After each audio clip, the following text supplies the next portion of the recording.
Hi friends, ఇతరుల mind మనము చదవలేము, కానీ మైండ్లోని ఆలోచనలు, భావాలు, వాటి ఫలితాన్ని బట్టి, వాళ్ళ రిజల్ట్స్ని బట్టి, వాటి యొక్క భావాలను బట్టి మనం ఖచ్చితంగా చదవచ్చు.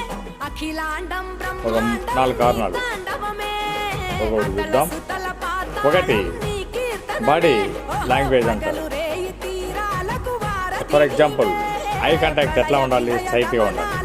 అలాగే ఈ యొక్క హ్యాండ్స్, కాళ్ళు, బాడీ అంతా కూడా ఒక డిగ్నిఫైడ్గా, చక్కగా, నీట్గా, హ్యాపీగా ఉండాలి. అలా ఉన్నప్పుడు ఒక రకంగా మనం చదవచ్చు, చాలా వరకు చదవచ్చు. అదే సపోజ్ వాళ్ళు ఇష్టం వచ్చినట్టు బిహేవ్ చేస్తున్నారనుకోండి, అప్పుడు కొద్ది కష్టం అవుతుంది, అయినా కానీ తెలుసుకోవచ్చు. గొంతు టోన్ మోడ్యులేషన్ బట్టి, ఆ టోన్ వాయిస్ని బట్టి దుఃఖంగా ఉన్నారా, ఆనందంగా ఉన్నారా, సంతోషంగా ఉన్నారా, ప్రశాంతంగా ఉన్నారా, లేకుంటే విషాదకరంగా ఉన్నారా, ఎమోషనల్గా ఉన్నారా, ఈ భావాలను బట్టి కూడా, ఈ యొక్క ఫీలింగ్స్ని బట్టి కూడా, ఈ ఎమోషన్స్ని బట్టి కూడా మనం చదవచ్చు.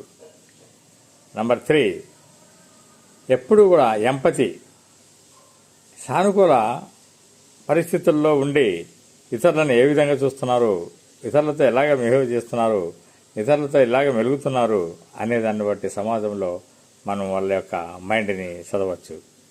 అంతేకాదండి, మైండ్ అంటే మాంత్రికం కాదు. మైండ్ అనేది చాలా శక్తివంతమైంది. ప్రపంచంలోనే అన్ని వాటికన్నా చాలా శక్తివంతమైంది, మీ అందరికీ తెలుసు.